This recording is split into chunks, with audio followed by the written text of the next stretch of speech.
Bonjour à tous, c'est Jean-Luc Roux sur sa chaîne YouTube. Aujourd'hui, nous allons parler de l'Inde qui teste avec succès le missile air-sol Rudram 2 à partir de l'avion de combat Sukhoi 30 MKI.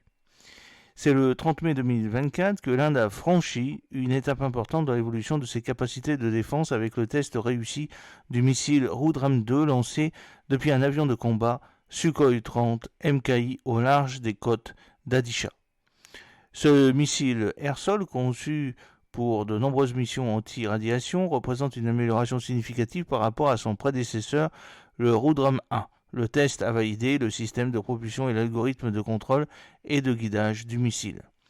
L'Inde teste le missile air-sol Rudram 1 à partir de l'avion de combat Sukhoi 30 Mk1, puis maintenant le Rudram 2. Pour rappel, l'essai en vol de libération a été réalisé en avril 2022 à partir du Sukhoi 30 Mk1. Le premier test anti-radiation du Rudram 2 a été rapporté en juillet 2023. Il a une portée de 300 km et comprend un autodirecteur d'imagerie infrarouge IIR supplémentaire.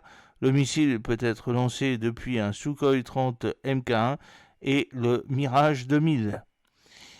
Le Rudram 2 est un missile supersonique d'une portée étendue de 300 km dépassant celle du Rudram 1. Il intègre un autodirecteur à imagerie infrarouge IIR qui complète les systèmes de guidage existants, améliorant ainsi sa précision et sa capacité à engager des cibles protégées ou camouflées. Le missile est également équipé de systèmes de verrouillage avant et après lancement, permettant une flexibilité opérationnelle remarquable dans la sélection des cibles.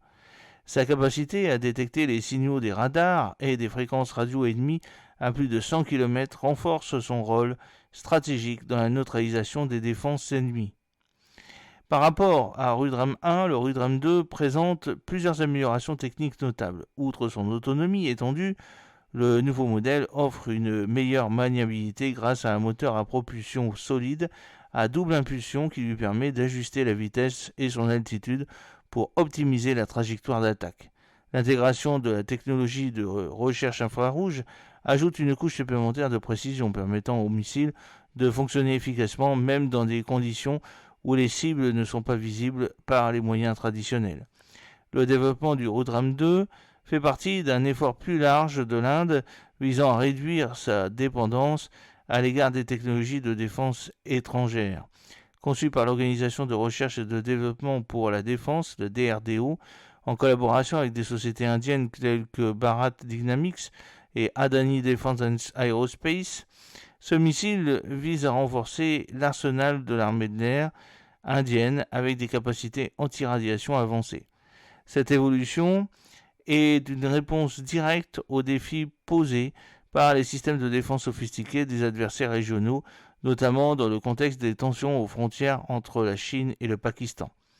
Le développement du missile a débuté en avril 2012 au laboratoire de recherche et développement de la défense. Le projet a reçu l'approbation officielle en décembre 2012 avec un budget désigné de 317,2 crores, l'équivalent de 598 crores ou 72 millions de dollars américains en 2023, avec un achèvement prévu d'ici 2027. Les études de faisabilité menées entre 2012 et 2013 visaient à créer un environnement entièrement autonome. Missile anti-radiation tactique pour l'Indian Air Force, IAF, qui égalerait ou dépasserait les capacités de l'AGM-88E, AARGM Mark I, KH-31P et serait plus efficace que le Martel ou le KH-25P. Alors, en 2014, le développement avait suscité un intérêt considérable de la part de l'IAF.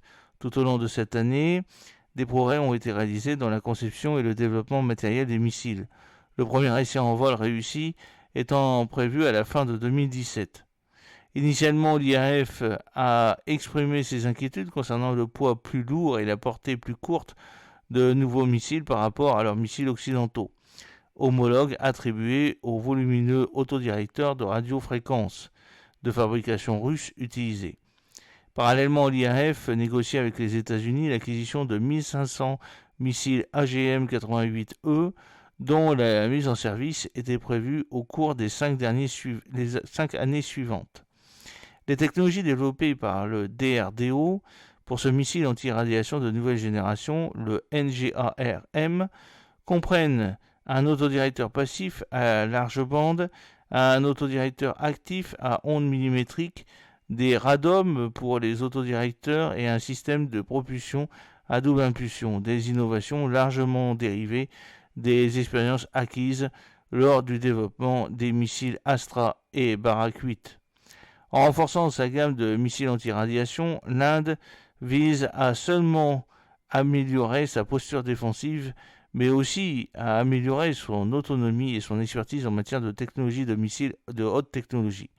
Le Rudram 2, avec ses capacités étendues et sa technologie de pointe, est en passe de devenir un élément clé de la stratégie de défense de l'Inde, offrant des capacités de frappe précises et furtives contre des cibles stratégiques ennemies. Et oui, le test réussi de Rudram 2 représente une avancée significative dans les ambitions de l'Inde de se positionner comme une puissance de défense autonome et innovante. Grâce à ses améliorations techniques et son intégration réussie dans l'arsenal de l'armée de l'air indienne, le Rudram 2 est prêt à jouer un rôle crucial dans la sécurité nationale de l'Inde, améliorant considérablement sa capacité à mener des opérations visant à structurer et à supprimer les défenses ennemies. J'espère que cette petite vidéo vous a plu. N'oubliez pas de cliquer sur le pouce pour la promouvoir, de vous abonner si ce n'est pas encore fait et de partager cette vidéo sur vos réseaux sociaux. A très bientôt, fidèlement, Jean-Luc O.